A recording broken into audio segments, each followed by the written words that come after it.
Hello, and welcome back to Have You Heard, the social media podcast by us here at The Social Shepherd, where we tell you everything you need to know about social if you work in digital. My name is Zoe, I'm the CEO here, and today I'm joined by Lucy and Adam. All right, tell us your roles in the company. Go on. Oh, thanks. Hi, I'm Lucy. I'm an influencer marketing director. And she's thrilled to be back again. I'm back, everyone. Yes. And you're back again I'm too. back again, yeah. Yeah. Right, go on. It's as if there was no one in the office. I'm business director. Doing a lot of, What does that mean, Adam? Tell us. I do various different bits and pieces. Sort of work on the strategy side of the business and also helping at the moment with sort of creative strategy as well. Lovely. All right, well, we're going to get straight stuck into it, to our industry updates. So Adam Mosseri has announced that shares are actually one of the most important things to indicate success of a reel. So basically, if your content is getting more shares, it's more likely to be pushed into the algorithm and therefore seen by more people. Mm-hmm. It's not a massive shocker. I think the amount of times a piece of content has been shared does have an indication in the viral capabilities of that content. So I guess great to get that insight from him, but it's not a massive shocker to us. No, just that makes sense. Makes sense. I guess one thing to say is that we do place quite a high level of importance on shares as an agency because we often look at weighted engagement rate over traditional engagement rate, where the formula is slightly different, where you actually weight saves as a 3, shares are a 4, saves are a 3, comments are a 2, and likes are a 1, because likes really are a vanity metric.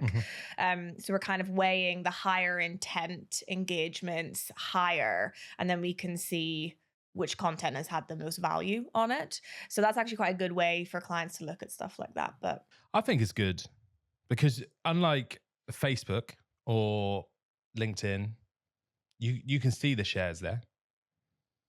Whereas this is actually quite a secret. If you share on Instagram, it's a bit more private, isn't it? Presumably you're sharing, DMing, or moving to other platforms. I guess that whole do you remember dark social when that first was a conversation a few years ago?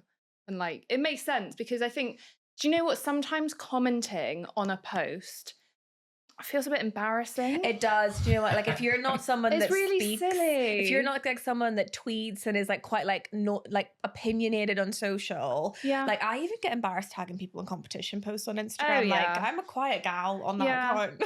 Me and my brother just have conversations through TikTok DMs, just sharing each other videos. That's the only way we communicate. They talk about DMs being more.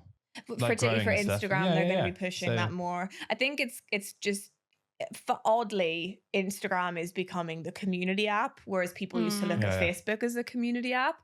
We've got these broadcast channels now that we can look at. They're putting an emphasis on longer stories, which we're going to get on in a second. So it's just, something moves and something else comes along, and TikTok will be the next community channel. Oh yeah, exactly. I think it's good as well because it changes the dynamic of how you think about creative and storytelling. Yeah.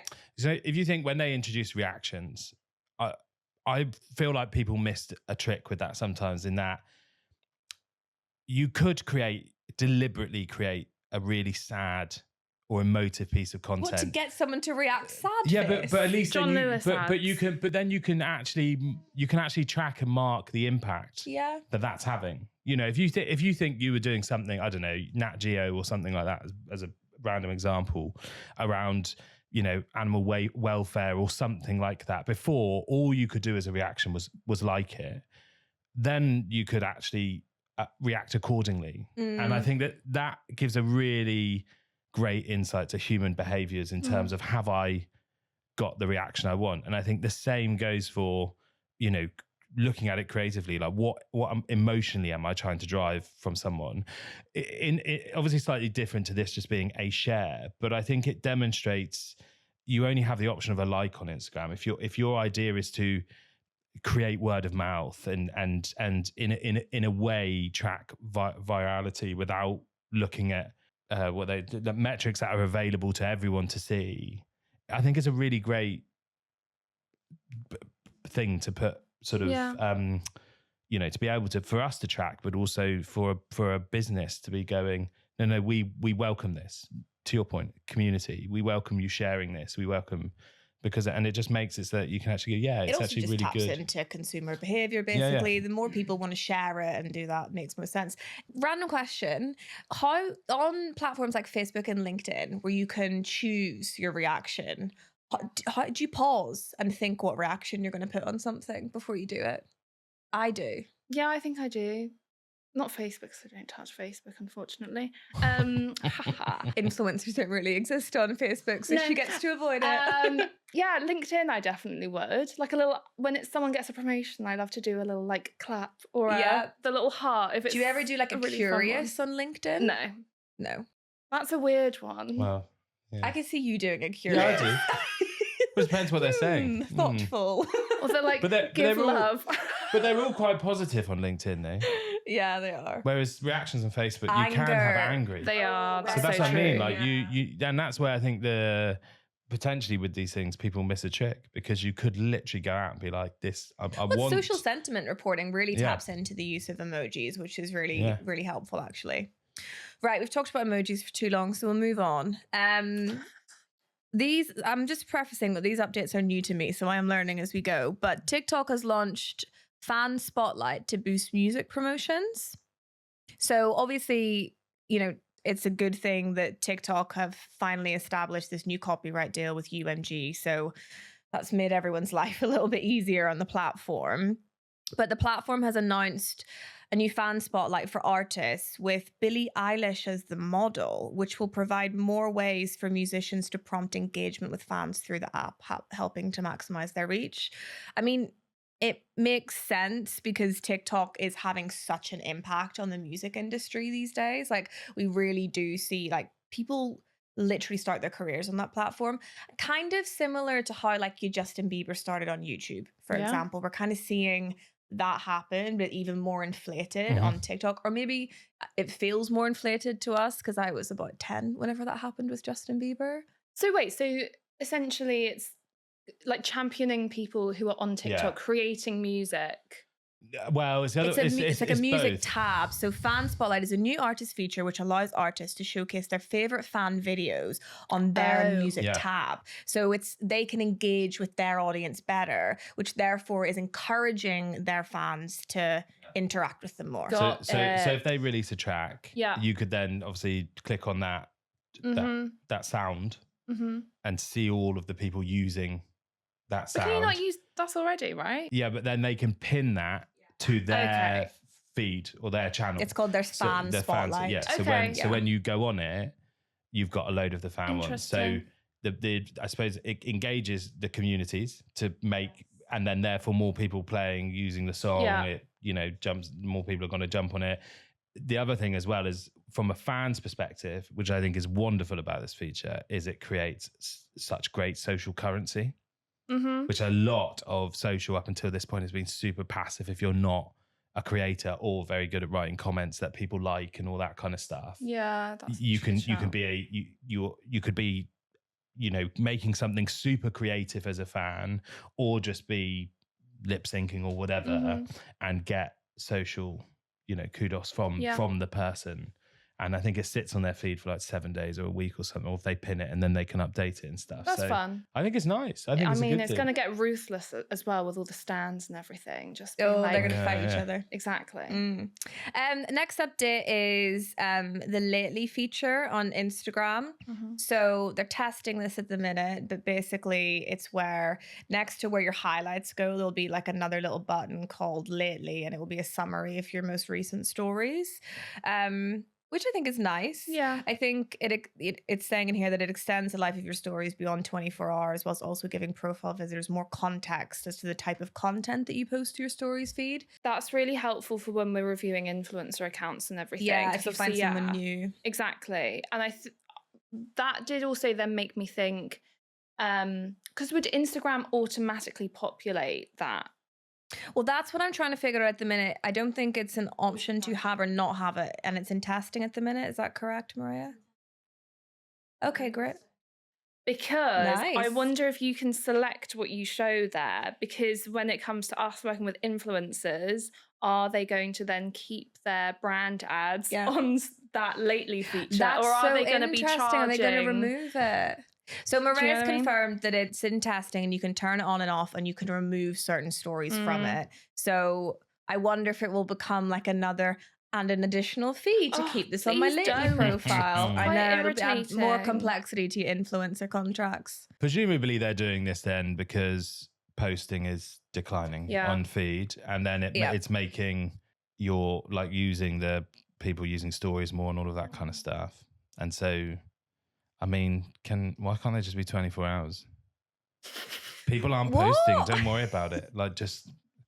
Isn't that the joy of a 24-hour story? No, I think it's quite nice to be able... I think stories are more authentic than feed posts, to me anyway. Yeah. But well, they are to an extent, but if I get your point around the value of it being longer term, but then they just become a feed post as a story, surely, because if influence, from an influencer perspective, if they go, oh, I'll do it as a story, but it will stay there for 7 days anyway, they would just create similar content to what they were doing. I think we're just missing the relationship between consumers and story posting and feed posting. Like, I think whether, you know, this is what we've kind of bred as a society, but when you post on your stories, like, I don't really mind looking like a toad on my stories, but I wouldn't put a picture of me looking like a toad on my feed. It's that different kind of relationship. 7 days, you're gonna look like a toad. Maybe I'll change it now. But I think it's like that relationship that you're not forcing it on anyone, and people don't have to see it as soon as they go onto your profile. They choose to tap into it, and they're going to choose to tap into that Lately button. So I think it's more so about the relationship that we have with our stories. And like, I think people tell more stories through stories and reels in some instances, but there's a higher percentage of people using stories than there are people using reels. So I think it just hopefully will give us a better insight to know each other better on the platform. And I think it will really help you for influencers and stuff. Well, keep your eyes peeled. Yeah. It'd be also interesting to see what the uptake is from a consumer perspective in terms of who has it and who doesn't. But also, I mean, more so as well from like actually now going onto someone's page to click, because it's a separate to the stories. So it's a new thing I have to learn as a consumer, to go into somebody's actual page. So to go hard. back will you have it on or will you have it off lately? I don't know. Lucy? I don't know if I post enough stories. I'm a bit private sometimes. Maybe there'll be a close friends version. Not joking. Okay, next update is one for the media professionals listening. TikTok have introduced the media buying certification. So they're trying to replicate what Meta have done with their Blueprint certifications, which I think is a great thing to do. As a business, we do a lot of Blueprint certifications, particularly within our media buying teams. They're a really great way for people to learn the basics, and Meta particularly have a really great emphasis on training, as do Google actually. So, you know, again, I went and had a conversation with TikTok the other week, and they were talking about how they are so much further behind than the other platforms, and they're trying to sort of chase a little bit. But I think it's really good that they're investing in sort of helping people become more certified to buy media on the platform. Any thoughts and feelings? No, I just think it's a positive. Just get to grips with it. And I think as well, it's a great thing when there are more agencies who are, you know, running TikTok ad campaigns and everything, just to kind of cement, we know our stuff. If you've got a team full of team members who have that certification. I'm trying to see if it's free. Is it a paid certification? I think it might be free, but we will clarify that. Because the TikTok Academy is free. But then there's certain things on Meta that are free too, and you do actually have to pay for Meta certifications. So just to clarify, it's valid for 2 years. So quite similar to Google in the sense that it runs out after a certain time period and then you've got to redo it again. But I think for those listening that might not know, like, these platforms do really great training. And I think particularly where Meta is slightly more advanced than Google is you can go up in terms of your level of advancement. And Meta have gone even further into detail. There's training for creatives on there. You can learn how to effectively manage a community and stuff. So it would be great to see if TikTok rolls that out even further as well. Would recommend to anyone trying to build a career within social. Even if you don't want to be paid, they're still really, really good. Gen Z Pinterest report. Our favorite generation that killed the marketing funnel. Dramatic. Oh, God. In some stats, I'm a Gen Z. You are a Gen Z. Am I? Yes. Video killed the radio. Yeah. Gen Z killed the marketing. Oh, Lord. So Pinterest have released a report based on what Gen Z are doing on the platform. The first headline of it is it's a Gen Z world. Here's how brands can thrive in it. So I'll do my best to summarize it. So 42% of Pinterest global monthly user base is Gen Z. Okay. So they are searching, they're looking for inspo. That actually does line up with what we actually see in our office. They love Pinterest. And we've been using Pinterest quite a lot, even for like client sharing of like inspo and stuff. And it is a really great platform, as well as also spending a boatload of money on it from a paid perspective. Gen Z users who use Pinterest weekly are 1.3 times more likely to shop online compared to non-users.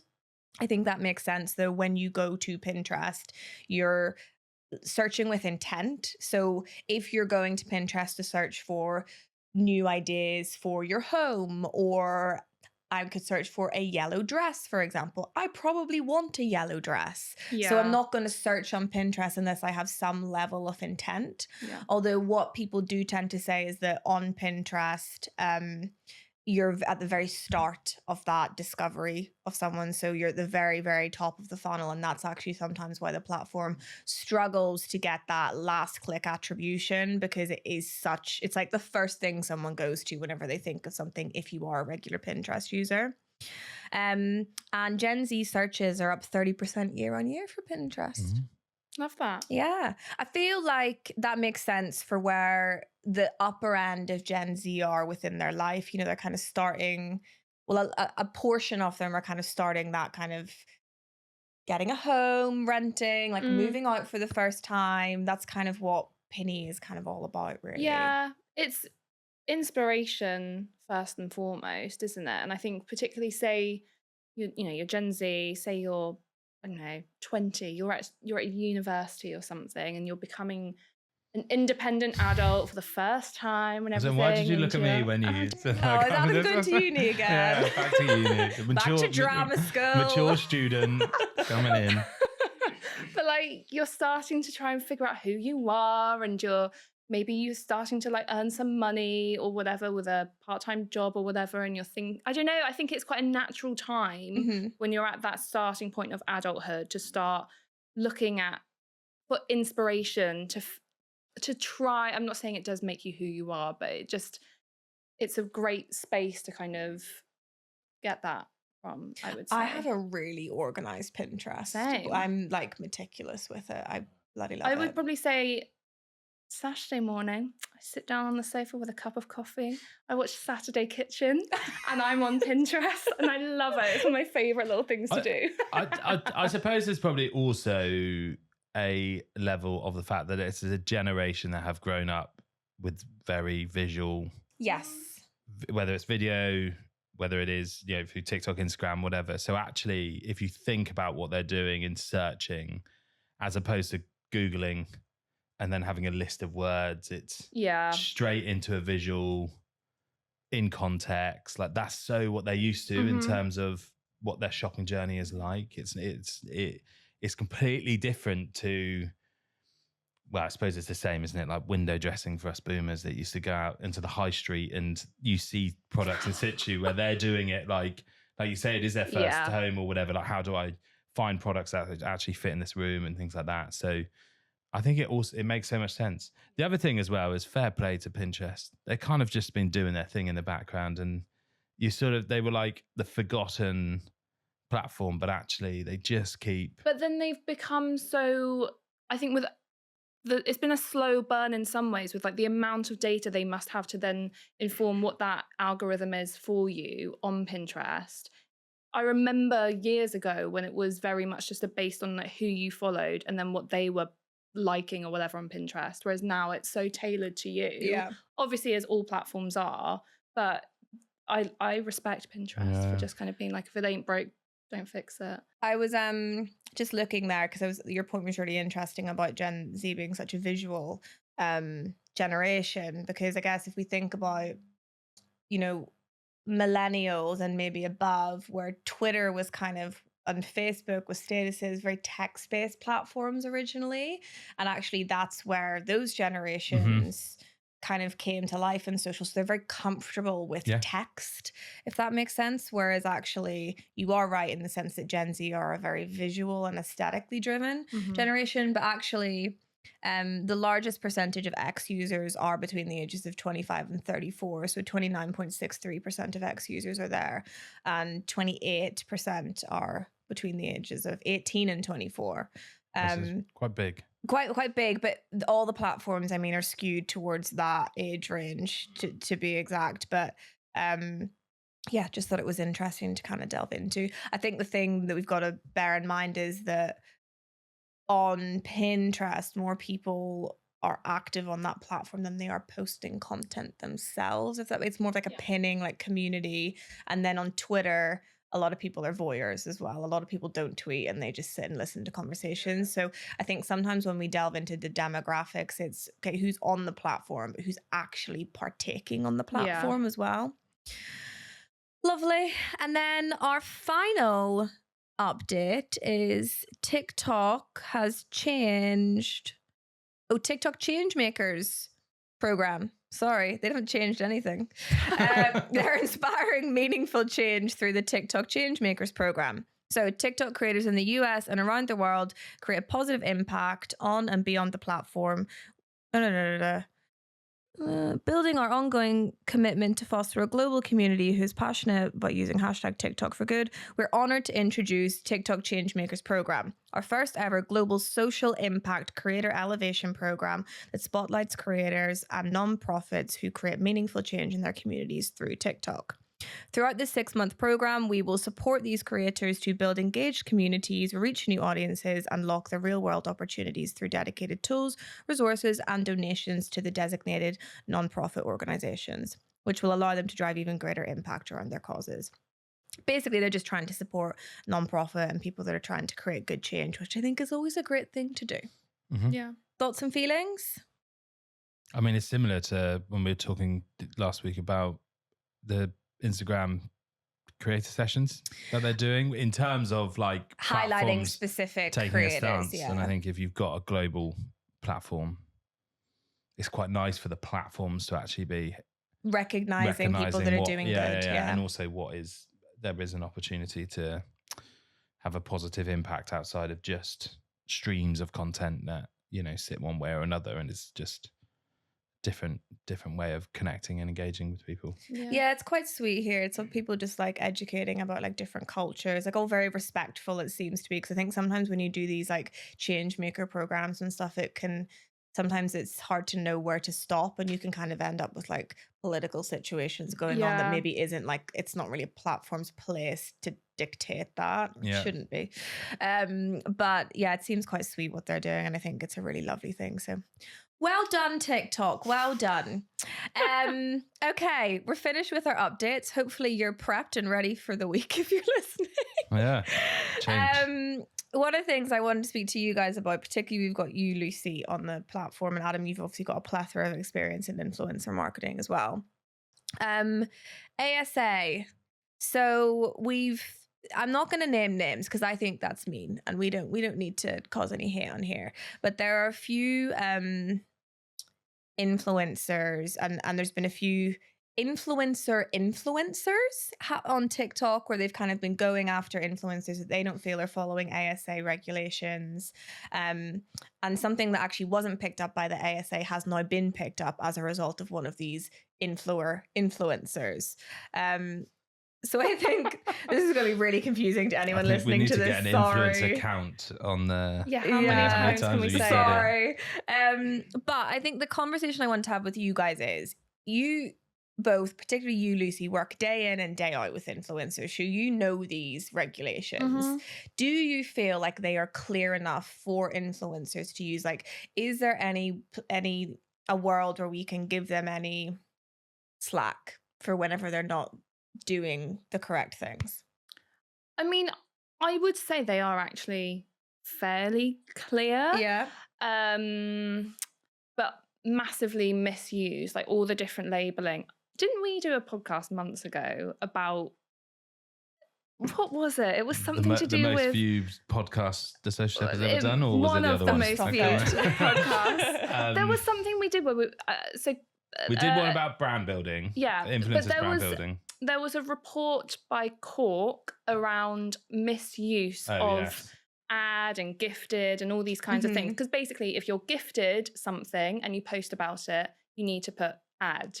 And but most not a lot of people put do. Gifted. Yeah. Or if you're going on a PR trip, people always just put hashtag PR trip or whatever. How often do people actually get in trouble for this stuff? Because that's what I mean. Like, if people were regularly getting in trouble for doing that, then surely people would be more careful.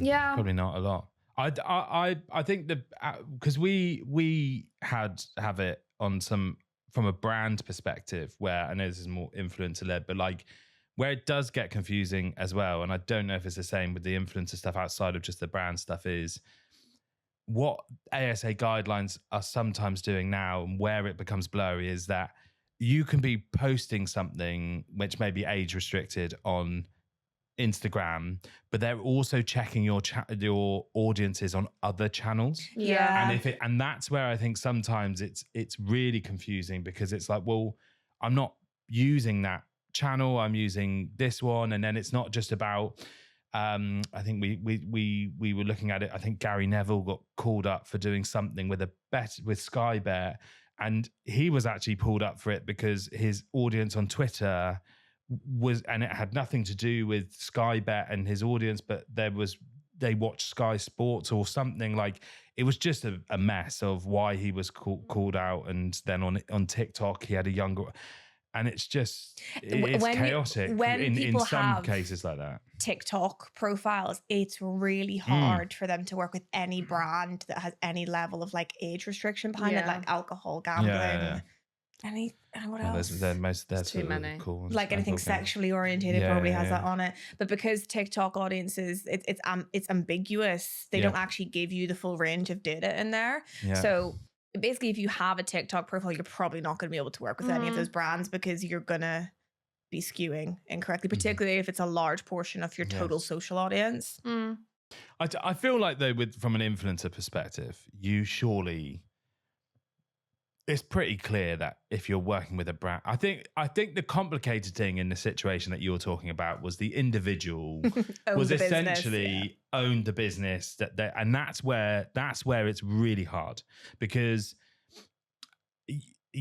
yes, you're promoting a brand and a product, but it's you are the brand and the product. So it's kind of, and a lot of influencers have their own product lines and things like so. You're almost saying, well, no, you can't promote your own product unless you tell everyone obviously it's an ad, because I own this business. So, but then where does the line become where I can talk about it and can't talk about it? And if I happen to make a video and I've got the brand logo in the background and I'm like, oh, this is also where I work. Am I now? Do I like? Well, I had it when someone was like, well, you can't. Does that mean that I can't post about the social shepherd without saying #adnet to all my 2 followers? But like, you know what I mean? It's a little bit tricky. I think on this individual, like you said, it is a tricky case. We actually talked about it at the time, I think. And I think, to me, organically, to me, it feels a little bit harsh. But those videos were being used as paid, with paid media behind them. Oh, well, then, that to me is like, that's really tricky, because that person is obviously going to have a bias towards that brand. Yeah. But then UGC content, it's not all real UGC content a lot of the time when you see those ads. So it's hard to unpick the whole thing. Sure, I don't know the ins and outs of all of the situations with this individual, but surely I think the safe thing is just to put ad. Well, like, is that going to really harm, like? This particular case is about ads that were done, I believe, in kind of October or pre the influencer, whatever we're calling this person who knows a lot about influencer marketing. It was around the time that they were exposing said influencer So it's like, okay, well, yeah, no wonder it's now been pulled into a big ASA case, and because that's that now went being viral on reported TikTok, on. Exactly, and of course it is. Exactly, and I think said influencer, I'm sure, has learnt their lesson from all of this. And yeah, it is tricky when it is your own business and everything, because you can make the assumption of, well, your audience surely knows that's your own brand and everything. But then, you know, you might organically come across this influencer and have no idea they own that brand or whatever. I think there was lots of debate at the time that, oh, we had no idea they owned this brand or whatever it is. We're being so ambiguous here, but like, it's just, you can make all these assumptions and everything. Yeah, it does feel a little bit extreme that said influencers who own a brand have to put ad on every single post, but if that's the rules, that's the rules. I don't know. Stick to the rules, everyone. Yeah. All right. Sorry for being so ambiguous for anyone listening. We're just trying to be nice, okay? All right. Bridgerton mania. So Bridgerton, Netflix have really smashed this news. I mean, they smash every season of Bridgerton. It is such a memeable season. Have either of you watched it? No. Stop it. I gasped. I binge watched it all on the first day. I'm really surprised about this. Oh, I love Bridgerton. You don't watch TV? I stream. Same difference. I actually, like, we don't. We just watch Netflix. Fair enough. But yeah, I think they've done such a good job. Have you seen it on TikTok, like clips of it at least? Yeah. Yes, and you've seen it too. I've also seen they've done a thing with Primark as well. They've done loads of you brands. can get what are they, teapots and plates and all this kind of stuff. Wow. A lot of brands have done collaborations. So we've got Biscuiteers, Kiko Milano, Ruggable, the Republic of Tea, Liberty London did one with them as well. So yeah, there's just loads on it basically. And we can see from the search trends that they have just absolutely smashed it. I mean, I think even if they didn't do the TikTok campaign, that was always going to go well. But what they've done a really good job of is keeping it relevant, because we do often see TV shows once they get to this third, fourth season, they tend to kind of decline a little bit and people have kind of had enough, particularly for something like Bridgerton where the storyline changes every single season. So there's not that much of a cliffhanger at the end of it. But I just think they've smashed it. They did a really great job of getting content creators on board to do early reactions as soon as it came out. There's such a fandom for it, isn't it? And I think that's such an important thing. Like, if like fan or stan community, maybe I'll do a podcast on that one day. But it is such a massive thing, and like they are the ones who want to be creating content. They want to be being part of those conversations and going viral themselves and everything. And you really have to, like, it's amazing that Netflix has taken advantage of that, positively taken advantage of that to kind of support and grow that community even further. So, and they've also been really clever in the fact that every time they launch a new season, whoever's starring in it, they ripple this like, are they, aren't they, like dating thing. Like they'll hold hands on the red carpet and stuff. And none of them have ever been dating in the end, but the like fans love it. So you've got like people who, maybe some people who aren't even fans of Bridgerton, using Bridgerton songs, using Bridgerton memes to act as like a way to communicate the content message that they want to portray. And then you've also got the fans over here like, are they, aren't they? We love it. It's great, the whole thing. Have you seen that guy on TikTok who takes popular songs and basically makes them into like Bridgerton versions? He's like, he plays like all these different instruments and stuff. And I can't even think of an example, but like, I don't know, any obviously Taylor Swift song or whatever. Like it's really interesting. Like he applies all the different layers and the different instruments, and it all kind of comes together. And it's super fun. I love him on TikTok. I don't even care for Bridgerton, but yeah. I would recommend it. Do you think they write Bridgerton with the memes and the sound bites probably in mind, or do you think it just comes to a degree off the back? I think this about TV shows now and music. Like, do they write music with TikTok in mind? Because what was that, it's like, twin, where have you been? Oh yeah, that song is like that one line, so it was awfully out of tune. I was thinking, what are you singing? No, you do know really that want song. to sing Twinkle Twinkle Little Star, but that song, like if you listen to the whole song, like it's not, the tone is different to the clip that's all over TikTok. That one with the guy Joe Keery from Stranger Things, that Joe one. the like something beginning that went viral like a few months ago. That one clip, love it, and then you listen to the rest of the song. I was kind of like, meh. Yeah. But anyway, the writers of both music and TV shows, they must bear in mind like the promotional plans that have to go aligned to these shows. And Netflix are smart. They do this with every single show. Like Baby Reindeer, although I'm not gonna lie, I think that was mildly controversial because I think it's slightly exploitative, people using the signs. But they do it every time. Like there's always a memeable moment that comes out of them. You told me something really interesting a few weeks ago. You Doesn't did. surprise me. Around a friend of yours who's like a TV producer. Oh yeah, we spoke about this the other week. Thanks for watching the podcast. There we go. Like just generally like how TV shows are made because of like low attention span and they like dumb them down to help. So if you're not following on because you're on your phone and you're doing God knows what else, it's dumbed down so much. So if you then look up, you know exactly what's going on. No, the characters, they simplify it so it's connected with that. But that's partly to do with attention spans and it's got to be easy so I can just jump into it. And that's why there's a if you watch a lot of modern TV series, there nothing really happens until like the last 5 minutes, and then there's a hook, and then you're like, oh, we'll watch the next one, and you're like, well, what's happened? I don't even know nothing's happened, and then another 40 minutes of nothing, and then a hook, and so it's because nothing needs to happen apart from that last. Does anything really happen in Bridgerton? Yeah, they do that every time. Yeah. That's so rude, Lucy. I love Bridgerton. I spent 4 hours of my life binge watching that. I think it's also quite interesting as well. I'm going to forget his name, but that song that came out recently, it was massive on TikTok. I was like, and there's the big drop in it. It's like, please. I can't even think of what it is. Bronson, I think it's Bronson something, and it's anyway. It's Bronson. All right, let me look. What is it? What's it called? I don't know what it's called. You'll be able to find it. Is it Bronson something? He's a new artist. I'll be able to find it for you. Bronson. Cool I don't new know if art. it is Bronson. Cool new artist called Bronson that we've never heard Bronson. of. I haven't got my phone on me, so I can't. I'm trying. Can't find it. I don't. Anyway, essentially, it was. Stay in your lane, Bronson. No. No, that's not it. Do you want me to find it for you? And I could demonstrate. It's basically it will give you. I'm going to go into Instagram, go into my feed because I hopefully you follow me. You better do. Oh, yeah, Have you used the sound? Yeah, I did. I feel so uncomfortable that Adam has control of my phone right now. Anyway. Yeah, Benson Bone.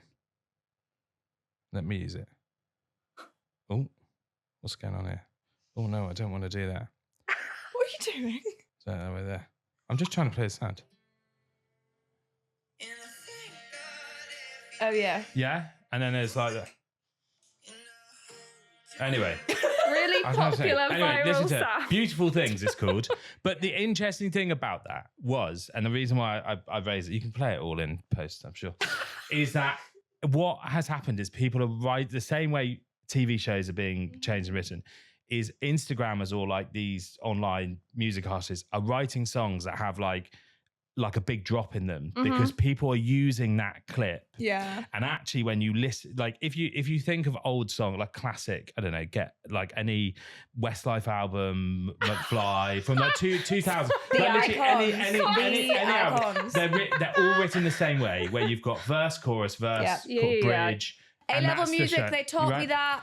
None of these, if you listen to these songs all the way through, they don't have it. They're written completely differently because people are just getting the soundbite and they're using that bit to make. And they're all under 2 minutes long. I'm sick of it. So Give me and they're 5 all minutes different. long. Yeah. And so I think it's interesting that people are potentially also writing music for social first, or like how is someone going to incorporate this into a video or piece of content? Yeah. And then the rest of the song is just, this is the hook. This is all I need. There's 30 seconds of it, and then the rest is just written. And it doesn't follow any what old sort of music where they're sort of redefining the whole thing with just this big drop, and then I hate it. I actually hate it. But anyway. But yeah, Bridgerton. I've not watched it. I'll have a look. Yeah, have a look. Would recommend. That's us done. Unless you've got anything else to add, you two. No, I'm just very warm right now. It's quite hot in the studio. in like May. What am I doing? Anyway. Nice. But yeah, thank you so much for listening and watching. If you have been doing so, please like, subscribe. It makes us really happy in the office. And we'll see you next week. Thanks.